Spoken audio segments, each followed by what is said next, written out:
Meu prezado presidente Lula, fiz um vídeo para o senhor, talvez 15 minutos atrás, encerrei, fiz o último agora, mencionando Pablo Marçal, que o senhor bem conhece.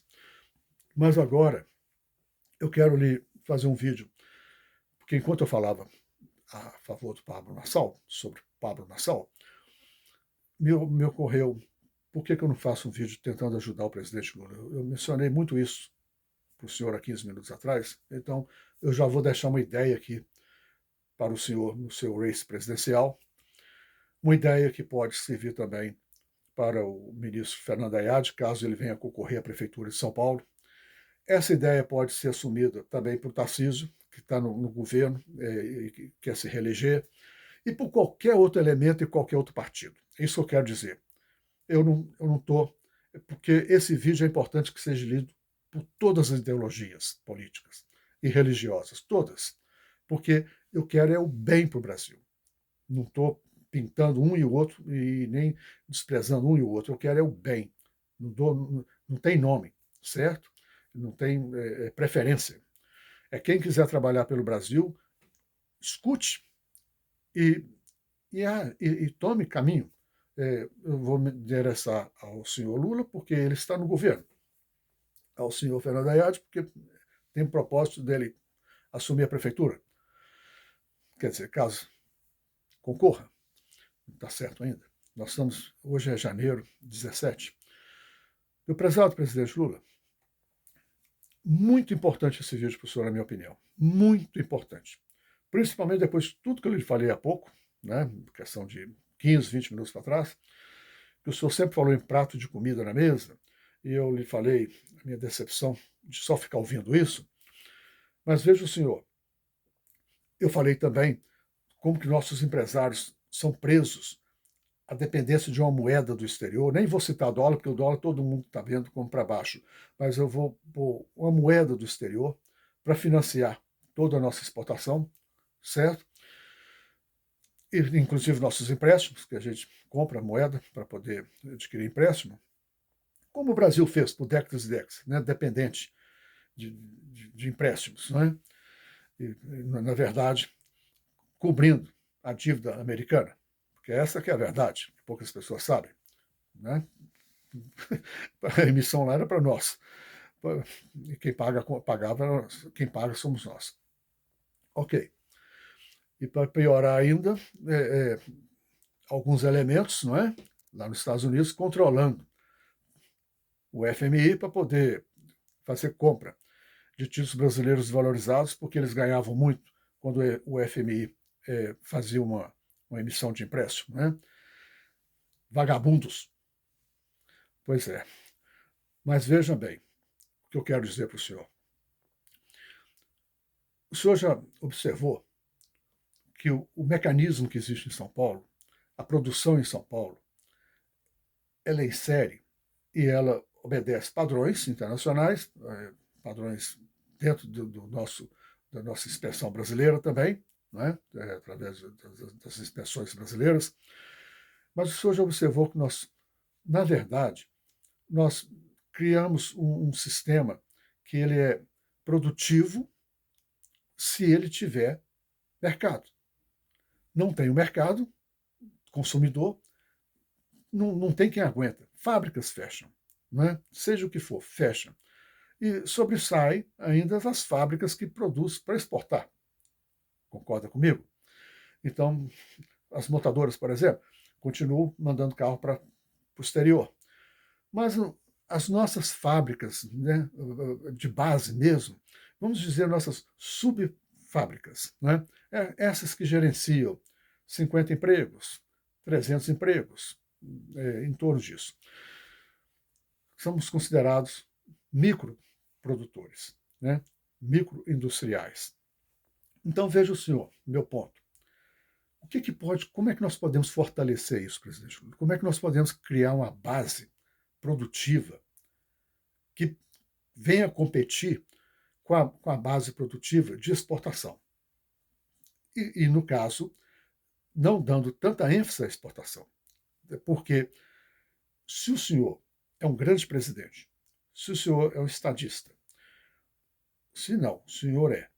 Obrigado pelo seu serviço. Mas veja o senhor, exportar tira emprego de quem está comprando. Eu nunca vejo ninguém, economista nenhum fala isso. Exportar tira emprego de quem está comprando. Quer exportar para o Chile, Argentina, Paraguai, Itália, Alemanha? Na verdade, tudo que eu exportar para lá, na verdade, está tirando o emprego do elemento daquele, do italiano, do German, do French. É automático isso. Compreende? Então, que tal nós mudarmos a nossa mentalidade de produção e produzirmos para interno no Brasil? Internamente. Consumo interno no Brasil. Certo? Sendo que a primeira coisa que põe essa minha ideia para o senhor, zero. Passar uma esponja. Primeira coisa. Vão dizer, nós não temos consumidores. Correto. Nós não temos volume diário rodando de dinheiro no Brasil. O Brasil não faz rolagem de dinheiro interna na mão do comprador e do receptor, e o receptor pagando um parque industrial, retornando a mercadoria, passando para o consumidor e recebendo. Nós não temos essa rotatividade. Nosso dinheiro no consumo e na produção, na escala sub da produção industrial de exportação, ela é quase que neutra. É quase que neutra. É inclusive por isso, meu prezado presidente, o senhor deve saber perfeitamente. Rio de Janeiro, vou dar o Rio de Janeiro como exemplo, que é um cartão nacional, né, brasileiro. Mas no Rio, que eu saiba, tem umas 4 ou 5 moedas que rodam ali, naquele subúrbio do Rio. Giram ali, elas têm uns nomes locais, certo? São moedas que o pessoal usa e compra e vende com elas. Não é o real, não. Talvez tenha 1 milhão de brasileiros, talvez o Brasil inteiro não saiba, mas isso existe, certo?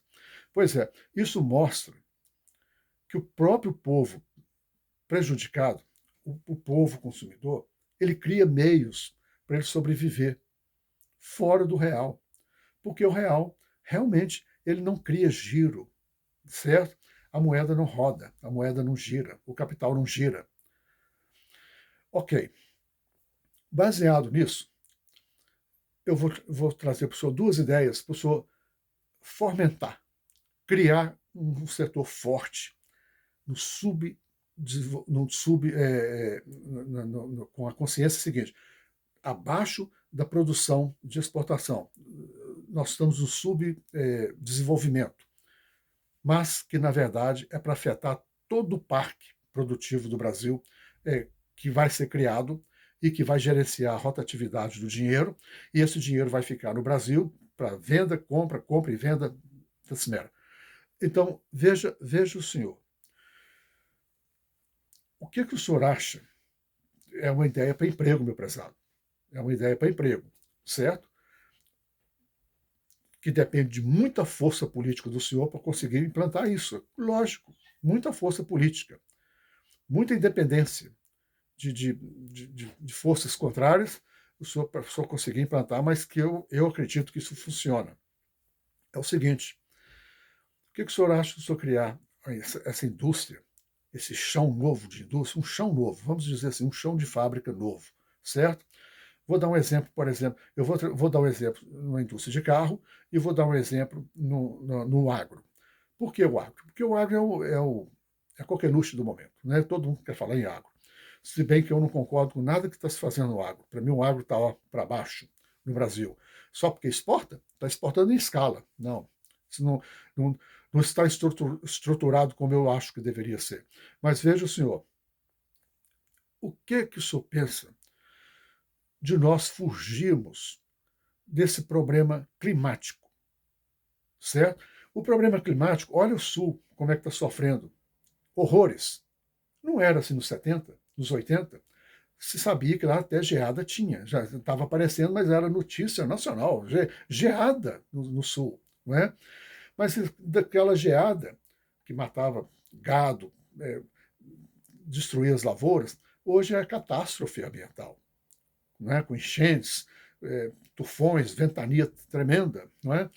Então, aquilo ali, o Paraná, Santa Catarina, Rio Grande do Sul, o sul de São Paulo, se perde muito com isso. É muito dinheiro que deixa de existir, por causa que a produção vai abaixo, e é muito sofrimento para a população. E o pior é que a população sabe, acabou de acontecer agora e vai acontecer daqui a um ano, ou daqui a 6 meses. Né? Então, é terrível. O Nordeste, olha como é que o Nordeste, o senhor pode pegar um avião, viajar horas, que o senhor só vai ver, né? A Caatinga. O senhor não vai ver outra coisa a não ser o bioma local.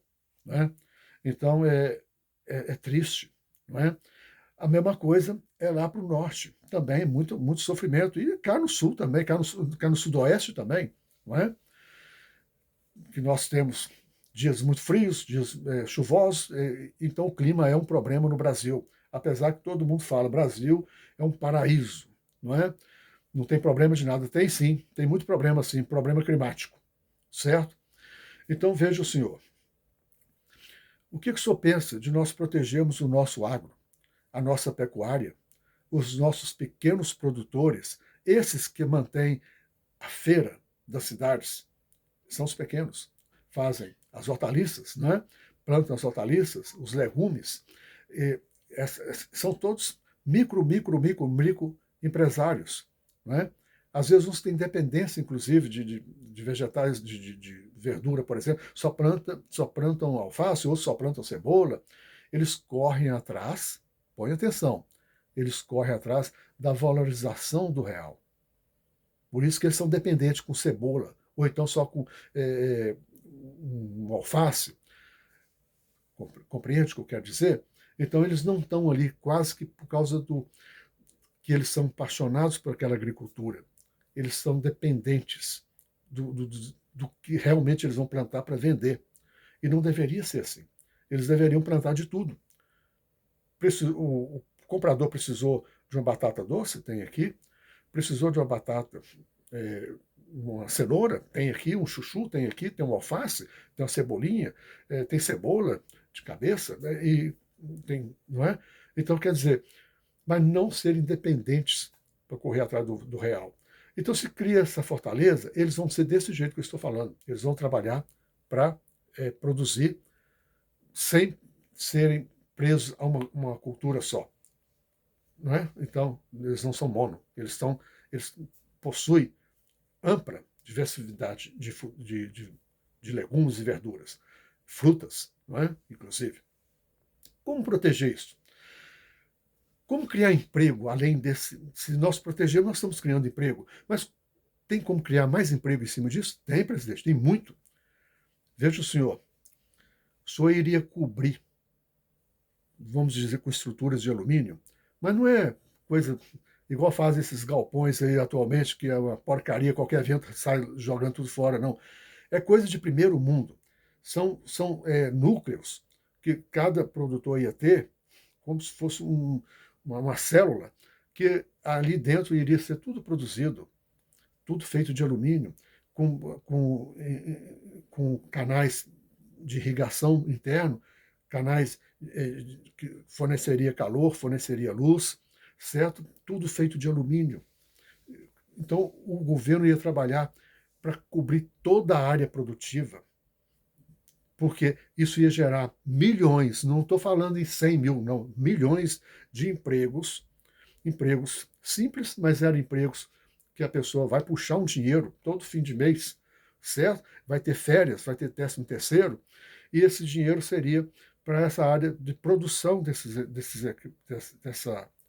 equipamentos, dessas construções, né, civis, mas, na verdade, endereçada para o campo. Não é? Então, pensa bem como que nós fugiríamos desse problema climático. Dá-se se o sol vier forte. Ah, não tem problema. É muito frio, não tem problema. Porque nós estamos acolhidos. As produções locais em volta das cidades, todas estão bem protegidas, certo? Nas fazendas, curral no Brasil parece um centro de criar bicheiro bicheira. Por isso que os animais é cheio de bicheira. Nossos animais seriam acolhidos em lugares com estrutura de alumínio, tudo fechado, tudo muito bem higienizado, não é? Para poder os animais dormirem confortáveis, dentro de um clima confortável. É, seria fantástico, não é? Só sairiam para fora quando realmente tivesse uma condição de saírem para fora, climática, mas seria ali um celeiro gigantesco. Aí o senhor vai dizer, mas que absurdo, meu prezado senhor, que o senhor está falando. O senhor acha que isso fica fácil de fazer? Ah, mas fica sim. Sabe por que fica fácil, meu prezado presidente? Porque isso custa dinheiro demais. Mas dá uma olhadinha para o lado esquerdo do senhor aí na cadeira, dá uma olhadinha para o lado direito e veja o tamanho de corrupção que existe dentro dessa Casa Brasília. Entendeu agora? É dinheiro demais que rola todo dia nessa Casa Brasília, em corrupções, em emendas de lobistas, né? Que fazem, só puxam para o lado dos setores deles. Olha o tanto de benefício que isso deu para centenas e centenas e centenas de empresas, subsídios, fortunas. E essas empresas trouxeram o que para o povo brasileiro? Emprego? Não, não. Dá uma olhada aí no histórico. Não sei se foi no governo, eu não acho que foi no governo senhor, acho que foi no. Eu não vou falar o nome dos presidentes, não, porque a gente, eu tenho muito receio em acusar uma coisa que eu não estou me lembrando bem. Mas teve um presidente aí, para trás, ele deu, ele convocou todos os presidentes de grandes empresas do Brasil, todos. Para Vale do Doce, Petrobras, Votorantim, me parece que a Cabrim foi, um monte de, mas muita gente. Reuniu tudo ali naquele principal hotel do Rio de Janeiro, não me recordo o nome agora. Ficaram ali confinados uns 3 dias, me parece, 3 noites, para elaborar como criar emprego para o brasileiro, rapaz. Põe atenção, meu prezado ministro, meu prezado presidente Lula, desculpa. Põe atenção para criar emprego. Atitude boa? Perfeita. Bato palmas. Mas vamos ver o que ocorreu. Quando fizeram a minuta daquele processo de reunião, foi apresentado para esse presidente o seguinte: alô, presidente, nós concluímos isso aqui. Ó. O senhor emite aí um capital X, que foi uma fortuna, endereça para essas empresas. Então, as empresas, por exemplo, a Vale do Rio Doce vai pegar a parte dela, essa bonança de dinheiro, e ela vai aplicar na empresa.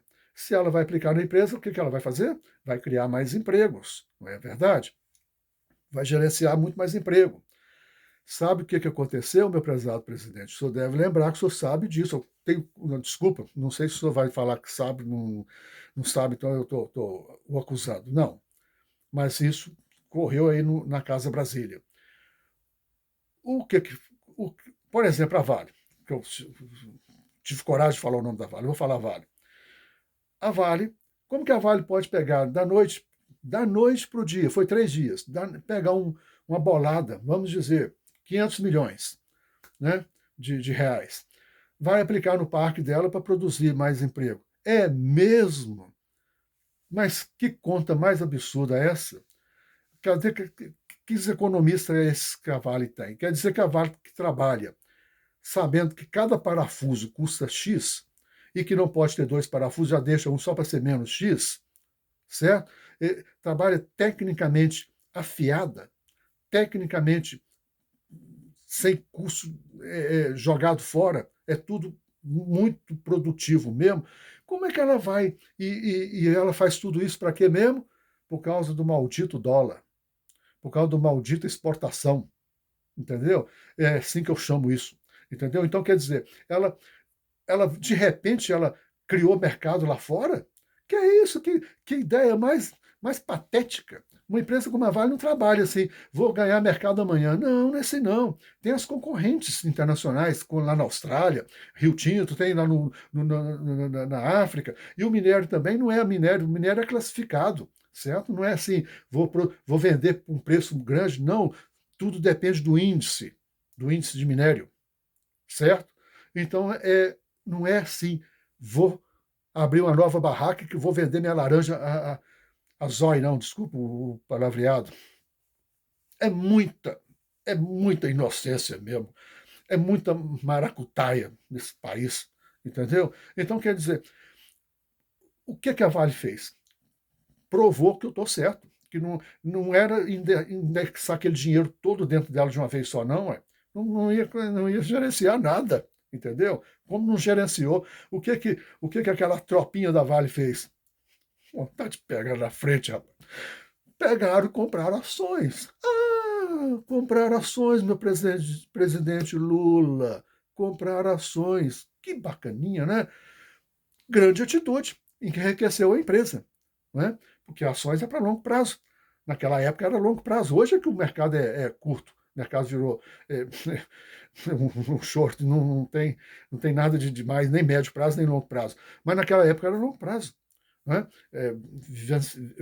Ia trabalhar por dividendos, ganhar em dividendos. Né? O governo, inclusive, ia abocanhar uma parte grande de dividendos, porque naquela época, não me recordo muito, mas a Vale ainda não tinha sido vendida. Não é? Então, é tudo uma maracutaia, é tudo um processo rotativo. Toma aqui, me dá lá, e é isso que aconteceu. E ninguém criou emprego nenhum, e o Brasil teve que pagar um empréstimo para manter aquilo, gigante. Outro tombo que o país tomou, entendeu? E muita gente ficou rica na América, porque, como eu falei, muita gente controlava o FMI para comprar os bons, como a gente falava na época, um nome que junk bonds, né? Não valia nada. E aquilo subia de uma hora para outra. E os mitirones da vida lá na América ganhavam muito dinheiro. Mas veja o senhor,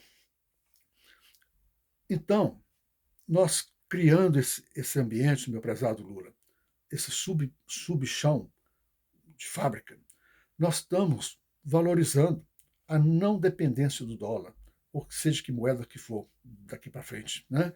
Mas nós estamos criando a rotatividade do dinheiro. O senhor cria isso no setor do agro, por exemplo. Olha o tamanho de chão que o senhor vai cobrir no Brasil. Olha, eu acredito que eu vou padecer, o senhor, todas as pessoas da nossa faixa de idade, eu estou com 67, estou com 80 e poucos, nós todos vamos, certo? Desculpa a idade do senhor, eu falei 80 e poucos, mas eu não estou certo agora. Eu acho que o senhor não atingiu os 80. Desculpa, tá, o presidente Lula. Mas as pessoas dentro da minha faixa de idade, vou falar por mim, nós vamos. Entendeu? Nem minha filha que eu tenho, minha filha tem 39 anos, ela também talvez ela vá, mesmo que ela viva até os 70, 80 anos, ela também vai padecer. E nós não vamos ver esse projeto terminado, mas nós vamos ver essa estrutura construindo o Brasil, essa estrutura fortalecendo o chão do chão do Brasil, o chão civil e o chão de fábrica do Brasil, porque não vai faltar trabalho para a pessoa construir dentro de uma siderúrgica de alumínio e com toda a sua logística, mais a perfeita que fosse, ela vai trabalhar 100% para fazer um management no Brasil inteiro de distribuição, certo? Pode-se criar usinas no Brasil todo, micro-usinas, não é? No caso, depende de muita água, né? E muita energia elétrica, porque a usina de alumínio requer isso, com abundância. Então nós faríamos isso. Pensa bem que valor, que estrutura que nós íamos deixar para os próximos 30, quem sabe até 40 anos, de trabalho contínuo, só produzindo esse complexo de alumínio, não é? Além que o Brasil ficaria livre de todos os problemas climáticos, não é? Não de cursos de risco que criam enchentes, mas nós mudaríamos para áreas mais altas. Eu acredito que isso seria muito bom, certo? E que traria emprego. Foi uma opinião para emprego, certo? Olha, já está com 24 minutos. Eu vou fazer o próximo vídeo baseado nisso. Eu falei dois isso. Eu falei da agricultura, certo? Eu vou falar agora do parque industrial. Vamos pegar pelos carros, por exemplo, que eu falei. Vai para o próximo, porque senão muita gente não escuta. E é muito importante para o presidente Lula que o Brasil inteiro veja isso, certo? Todos os partidos que forem concorrer para trabalhar em cima de uma nova ideia, que é dessa industrialização desse chão de fábrica brasileiro, certo? Se vocês escutaram até aqui, disponibilizaram o tempo de vocês e me ouvir, muito obrigado. O que eu posso pedir é que vocês deem um sininho, se inscrevam, comentem, gente, comentem, vamos criar, vamos ajudar. Se vocês não querem ajudar o PT, o presidente Lula, mas os candidatos que vocês tiverem, deem essa ideia é muito funcional, é uma ideia inovativa, mas é funcional sim. Isso vai tirar essas pessoas da calçada, meu pessoal. Vai tirar, talvez vocês tenham acesso ao YouTube, talvez vocês não estão assim no patamar social mais elevado, mas se vocês saírem nas capitais, vocês vão ver como é que estão as calçadas. Nas cidades do interior, como que está gritante. Gente vivendo com nada, sobrevivendo mesmo, abrindo uma toalha, gente, na calçada para vender lápis. Isso é um absurdo. No Brasil de hoje, com a China gigantesca do jeito que está, o resto da Ásia também muito grande, a Índia. Infelizmente, no Brasil ainda tem gente na sociedade brasileira, ponham atenção, muita gente na sociedade brasileira com, com diploma, medicina, engenharia, que acredita que a Índia é país de vaca andando para lá e para cá, elefante. Eles acham que lá é isso. Né? E sendo que nos 80 a China já tinha ogiva nuclear. Um abraço, muito obrigado.